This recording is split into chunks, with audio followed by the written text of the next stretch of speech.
자, 모두들 반갑습니다.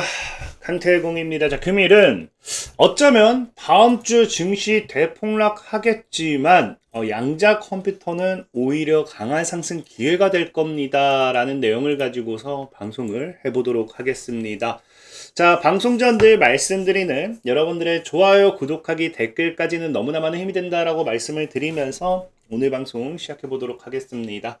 자, 그럼 오늘은 왜 증시가 하락을 할 수도 있는지, 그리고 이제 다음 주 오히려 양자는 왜 기회 시장이 될지에 대한 부분을 이 뉴스를 보면서 또 설명드리도록 할게요. 일단 뉴스가 나오는 게 이제 FOMC라든지 지수 리밸런싱 겹친 12월 선물 옵션 만기일에 대한 부분을 하죠. 사실 시장은 오히려 변동성은 그렇게 크지 않을 거다라는 이야기를 하고 있긴 해요. 그래서 이제 FOMC에서 일단 기준금리가 인하가 되긴 했고, 그 다음에 12월 뭐 특유의 낮은 거래 대금과 선물 포지션의 롤오버 진행 등을 감안하면은 크게 충격은 크지 않을 거다라고 하는데, 저는 오히려 이게 클 수도 있다라고 생각은 해요. 일단은 당장 이제 다음 주죠. 19일이면은 여러분들도 알다시피 이제 옵션 만기일이 됩니다. 우리가 최근에 이제 양자 컴퓨터 섹터들이 이제 하락을 경험했던 게 이제 옵션 만기일에 대한 영향도 컸죠.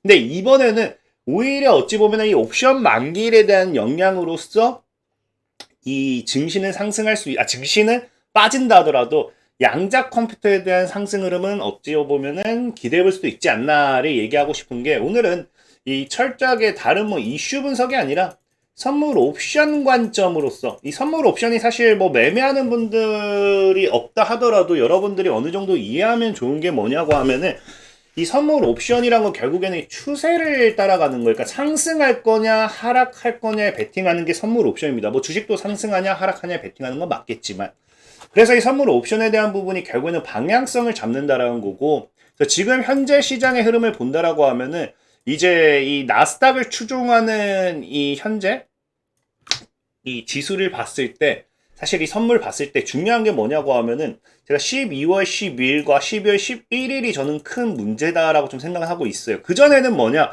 이 노란색은 뭐 이 지수기 때문에, 그 ETF이기 때문에 가격이겠죠. 크게 뭐 크게 신경 쓰진 않아도 되는데, 이전에 이제 콜 옵션이냐 풋 옵션이냐가 있어요. 당연히 여러분들도 알다시피 풋은 빠진다에 베팅을 하는 거고요, 콜은 오른다에 베팅하는 거예요. 근데 그전에는 큰 차이가 없었어요. 그러니까 큰 차이가 없었다는 게 변동성이 엄청나지 않았다라는 거예요. 근데 이제 우리가 12월 11일을 앞두고 갑작스럽게 하방에 대한 압력이 쫙 청산되기 시작하고요. 그 다음에 이제 상방에 대한 기대가 쫙 오르기 시작하거든요. 그러니까 이거 여러분들도 알다시피 뭐다, 이게 보통 12월 11일임에도 FOMC를 코앞에 두고 있었죠. 그러니까 FOMC를 코앞에 두고 금리 인하라는 기대감 때문에 보통 이런 식으로서의 흐름은 나오는 경우가 많아요. 너무 많아요. 근데 중요한 거는 갑작스럽게 그 다음날 바로 다이렉트 뭐 해버립니까? 이 풋옵션에 대한 부분을, 콜옵션에 대한 부분을 청산해버리고요, 풋옵션에 대한 부분을 갑자기 엄청난 공격적인 매수세로서 집어넣기 시작한다는 거예요. 그럼 이게 시장에서 봤을 때는 사실 정상적인 흐름이, 물론 이런 흐름이 나오는 것도 이상하지만 이런 흐름이 보통은 안 나와요. 그러니까 12월 11일에 이렇게 형성이 됐다라고 하면 이게 그대로 유지되는 경우가 많거든요. 근데 이렇게까지 바로 다이렉트 진행됐던 건 여러분들도 알다시피 오라클이라든지 뭐의 영향도 있다? 브로드컴에 대한 영향도 없지 않아 있긴 있어요. 하지만 어쨌든 선물에서 갑작스럽게 이런 추세 방향을 전환한다는 거는 어떤 무언가의 확신이라든지 확정적인 확신을 가지고 있다는 거거든요. 그럼 시장 같은 경우 현재 나스닥에 대해서 보면 아시겠지만 뭐 하고 있다? 하방에 베팅하는 흐름이 더 강해지고 있다는 거예요. 물론 이 풋 옵션을 매수한다는 게 하방 베팅일 수도 있겠고, 아니면은 증시가 빠질 거니까 오히려 추세를 풋에 베팅함으로써 어느 정도 해지하겠다, 뭐 그런 개념이 될 수도 있긴 해요. 그래서 어쨌든 중요한 거는 갑작스러운 뭐다. 보통 이런 추세 변화가 갑작스럽게 나가왔을 때는 무언가에 대한 확신성은 가지고 있는 부분이 있다라는 걸 생각을 좀 해보셔야 된다는 거고, 특히나 지금 이제 최근에 S&P 500 같은 경우가 신고가를 가잖아요.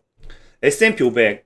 근데 S&P 500이 신고가를 가는데 12월 12일에 체결된 것들 보면은 이제 우리가 그 가격에 따른 다 이제 옵션 설정이 있을 거 아니에요? 이 풋이 굉장히 강세였다는 겁니다. 이게 물어보세요라는 게 뭐냐고 하면은, 이게 자꾸 이게 한글로 번역해서 그렇지 이게 에스크라고 하죠, 에스크. 그러니까 우리가 보통 이게 매수가 강세였느냐 매도가 강세였느냐, 아니면 중립은 뭐 그냥 거의 비슷한 거거든요. 그러니까 매수가 강세란 거 말 그대로 풋 옵션에 대한 시장가 매수란 거, 시장가. 풋 옵션에 대한 시장가 매수란 건 뭐예요? S&P 500, 그러니까 증시가 빠지겠다라는 거에 대한 강한 매수세라는 거거든요. 그래서 실질적인 그래서 12일자에 보면은 그 S&P 500 지수를 추세하는 이 ETF에 대한 이 옵션을 봤을 때는 풋 옵션에 대한 모두가 다 뭐다? 다 시장가라는 거, 시장가. 그래서 보면 알다시피 뭐 그 다음에도 다 다 풋이죠. 보통은 뭐가 돼야 돼요? 풋과 콜이 뭐 골고루 섞여 있습니다. 왜?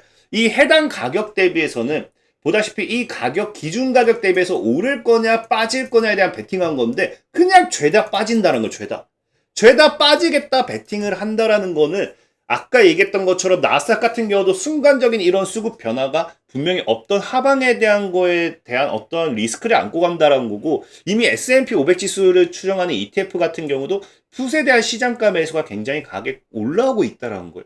근데 그럴 수밖에 없는 게 사실 뭐 S&P 500 지수 같은 경우는 여러분들도 알다시피 현재 뭐가 되고 있다? 현재 신고가입니다. 그러니까 신고가 리스크가 다가오고 있기 때문에 당연히 하방에 대한 리스크는 뭐 어쩔 수 없어요. 고점대를 뚫지 못하면 무너진다. 이거 너무나 당연히 우리가 알고 당연히 누구나 생각하는 거잖아요. 그래서 하방 리스크가 현재 존재하는 거고, 물론 이게 100%는 아까도 얘기했지만 자꾸 여러분 착각하면 안 되는 게 옵션을 보고서 우리가 판단한다는 거는 방향성을 맞춰 나간다는 거예요.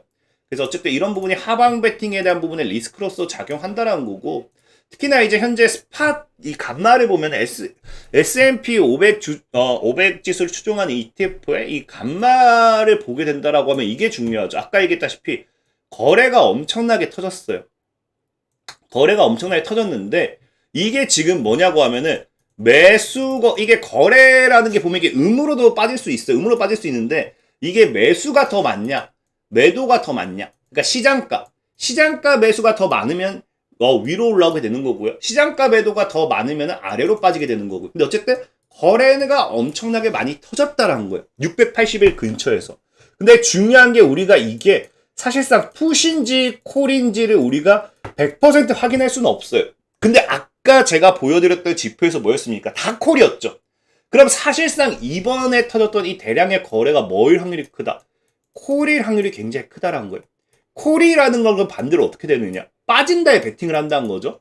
그럼 빠질 확률도 크겠구나라고 생각을 하면 돼요. 근데 중요한 건 여기서 이 미공개 투자라고 해서 이 보라색 이 그래프가 있습니다. 얘도 위로 올라오느냐 아래로 떨어지느냐가 중요한데 이게 뭐냐고 하면은 그냥 매크로 같은 거예요. 사람들이 옵션을 사고 팔면서 자동으로 어떻게 보면 설정되는 부분입니다. 마켓메이커 같은 경우는 늘 얘기했지만 손실을 안 보는 게 중요하다 했죠. 그래서 이 중앙값으로서 나의 이 손실을 메꾸기 위한, 나의 계좌를 중앙값으로 맞추기 위한 이런 자동 매도가 설정된다라고 제가 저희도 한번 설명을 드렸어요. 그래서 지금 보면은 뭐냐고 하면은 이게 현재 681을 이탈하면서 이 아래로 내려오게 된다. 그럼 이만큼의 물량이 뭐가 되냐고 하면요, 다 바로 그냥 매도로서 그냥 나가는 거예요. 그럼 매도로서 나가게 되면은 그냥 자동 매도 나가게 되면 당연히 하방 압력이 들어오게 되겠죠.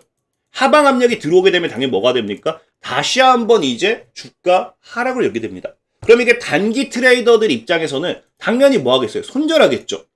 그래서 전에도 얘기했지만 얘네 같은 경우에 이제 단기 트레이더들이 보면은 당연히 얘네 물량이 현물에서 나옵니다. 이게 간마라고 해서 이제 선물이 아니라 얘네는 이제 마켓메이커는 뭐 한다 했어요. 얘들이 이미 옵션은 팔았어요. 그럼 이걸 해지하기 위해서 내가 현물을 사고 판다고 제가 분명히 말씀을 드렸죠. 그래서 당연히 현물에서 하방 압력이 커지니까 자동 로스컷처럼 나와버리니까 순간 이런 걸 보고서 단기 트레이더들은 손절하게 됩니다. 그럼 옵션 트레이더들의 포지션의 흐름을 또 보고 또다시 정리를 하게 돼요. 그럼 그 다음에 이어지는 게 기관이라든지 이런 애들은 또 추세 이탈에 따른 추가 매도가 나오겠죠. 그럼 이런 것들이 하방 압력을 키우면서 점차점 뭐 한다? 개인들이 마지막에 공포 매물까지. 그래서 지금 감마라든지 이런 흐름을 봤을 때는 사실상 다음 주에 이게 100%는 아니에요. 다시 말하지만. 근데 시장에 이제 옵션을 매매하는 사람들의 이 예측입니다. 예측은 지금 뭐 하고 있다? 시장은 빠질 거다라는 분위기가 형성되어 있다라는 겁니다. 그래서 이게 굉장히 큰 어찌 보면은 시장의 리스크라는 거고, 그럼에도 오히려 저는 여러분들에게 말씀드리고 싶은 게 뭐냐? 왜 이게 지금 현재 아이온큐에게는 긍정적이냐? 보면은 자, 아이온큐도 거래가 최근에 터졌어요. 그리고 현재 50.38이라는 기준선을 가지고 가고 있죠. 그리고 얘도 동일해요. 밑으로 빠지면은 하방에 대한 매도세가 클 겁니다. 순간 요거 이탈하는 순간 하방. 그래서 어찌 보면 그럼 아이온큐도 하방으로 밀릴 수도 있겠네요 라고 하면 맞아요. 틀린 게 아니에요. 근데 이제 이 아이온큐 같은 거 보면은 얘는 오히려 아까 이제 지수와 다르게 상방에 대한 부분도 있죠. 그럼 이게 뭐냐?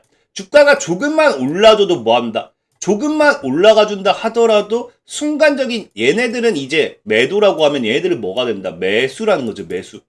순간적인 매수세가 또 붙기 시작한다는 거예요. 현물 매수세가. 그럼 다시 여기에 뭐가 된다? 또 추가적인 상방 압력으로 상방을 밀어내는 그런 신호탄이 될 수도 있다는 거예요. 그래서 그런 부분이 아이온큐 굉장히 긍정적이라는 거고, 특히나 보면 아시겠지만 지금 아이온큐가 이미 어느 정도 물량을 소화했다 보는 게, 이전 이런 부분의 옵션에서는 이게 콜이 상승 올라간다에 대한 베팅이잖아요. 올라간다에 대한 베팅인데 이 당시에는 이제 매도가 굉장히 많았어요. 그러니까 매도가 많다는 거는 시장가로 이 옵션을 팔았다라는 거겠죠. 근데 어느 순간 이제 보면은 48에서는 오히려 올라간다고 100%좀 비중 높아지더니 49에서 아까 이게 좀 공방이 생기는 거죠. 그래서 현재 기준으로 이제 베팅 들어오는 거 보면은 중요하죠. 갑작스럽게 매수가 또 늘어나기 시작한다는 거예요. 매수가. 그리고 중요한 거 이제 풋은 당연히 떨어진다에 대한 베팅이거든요. 그러니까 최근 현재 기준으로 들어오면서 딱 보면은 이 풋 옵션이 뭐에 대한 베팅을 해놓고 있어요. 이 매도, 자, 떨어진다는 옵션을 시장가로 매도했다는 건 뭐다? 더 이상 아이온큐가 떨어지지 않을 거다라고 시장은 베팅한다라는 거예요. 그래서 지금 시장은 뭐에 대한 기대가 커지고 있다. 아이온큐는 지금 상승에 대한 기대는 조금은 기대해 볼 수 있는 상황인데, 이게 상승해줬을 때 아까 뭘 건드리게 되면은 이 마켓메이커의 자동 매수 구간대를 터치해버린다고 하면은 순간적인 뭐가 들어오게 된다. 또 현물 매수세가 들어온다. 그러면 다시 한번 또 이제 단기 트레이더라든지 이런 게 또 따다다닥 달라붙는 그런 흐름을 가지고 갈 수도 있겠죠. 그리고 이게 지금 철저하게 이제 어떻게 보면 시장은 브로드컴이라든지 오라클의 영향이 컸잖아요. 근데 브로드컴 같은 경우는 또 이제 추가적으로 보면 알겠지만 당장 이게 콜 옵션입니다. 풋 옵션. 그러니까 어찌 보면은 이 하락에 대한 베팅은 계속 되고 있고 상승에 대한 베팅은 계속해서 이제 청산 팔고 있다라는 거예요. 근데 봤을 때 브로드컴이 뭐 하고 있다? 실질적으로 지금 콜 옵션을 다 시장가로 매도 때리고 있죠. 그 말은 뭐 한다? 시장 옵션 판매자들은 옵션을 하는 이런 사람들은 브로드컴의 매수, 상승에 베팅을 하지 않고 있다는 거예요. 철저하게 하방에 베팅하고 있다는 거겠죠. 근데 현재 이 감마표를 봤을 때 브로드컴이 또 뭐도 남았어요. 지금 거래가 터졌는데 이게 이탈이 나오는 순간 자동 매도가 한 번 더 나와야 된다는 거예요. 그럼 추가적인 하방 압력이 또 나오겠죠. 그럼 다음 주에 이 브로드컴이 지난주에 이제 이번 주 한 주 동안 시장 하방 압력을 키웠다라고 하면은 이런 또 브로드컴의 하락이 또 증시 하락을 불러일으킬 수도 있다라는 거예요. 근데 반대로 양자 섹터들은 실스크 같은 경우만 대충 봐도 어떻습니까? 물론 풋에 대한 베팅이 커요. 큽니다. 하지만 이 콜에 대한 베팅도 어느 정도 수요는 있는 상태다. 그리고 현재 보면 알겠지만 어떻게 보면 실스크는 정말 멋있는 게 거래가 없긴 한데 자동 매수, 그러니까 조금만 더 올라가면은 자동 현물 매수로 들어와야 되는 이 부분들이 물량이 굉장히 많아요. 굉장히 많고 지금 뭐 리게티 같은 경우는 오히려 콜보다 풋에 대한 매수세가 우수한 상황이고요. 봤을 때 얘 같은 경우도 하방에 대한 부분도 있지만 반대로 이 부분만 소화시켜준다라고 하면은 상방에서 강하게 매수 들어오는 부분도 충분히 있다. 그리고 이제 디웨이브 퀀텀 같은 경우도 오히려 상방에 대한, 하방보다는 상방이 자동 매수가 더 많겠죠. 그리고 또 마지막으로 이게 퀀텀 컴퓨팅 같은 경우도 보면 알겠지만 하방보다는 상방에 대한 게 더 많기 때문에 양자 컴퓨터가 전체적으로, 그러니까 지금 옵션 흐름만 봤을 때는 시장이 뭘 베팅하고 있다. 시장은 양자 컴퓨터 상승 흐름에 베팅을 기대를 하고 있다. 그리고 이게 지금 마켓 메이커스들의 이런 자동 포지션도 보면 조금의 상승만 나와준다 하더라도 추가적인 플러스 자동 매수세가 들어올 수밖에 없기 때문에 오히려 시장이 무너지고 다시 한번 개별주 이슈라든지 이런 장세로 돌아섰을 때는 양자 컴퓨터들의 강한 상승 흐름도 노려볼 수 있는 흐름이 나온다라고 좀 말씀드리면서 오늘 방송 마무리해보도록 하겠습니다. 자, 지금까지 강태공이었고요. 여러분들의 좋아요, 구독하기, 댓글까지 너무나 많은 힘이 된다 말씀드리면서 자, 모두들 안녕!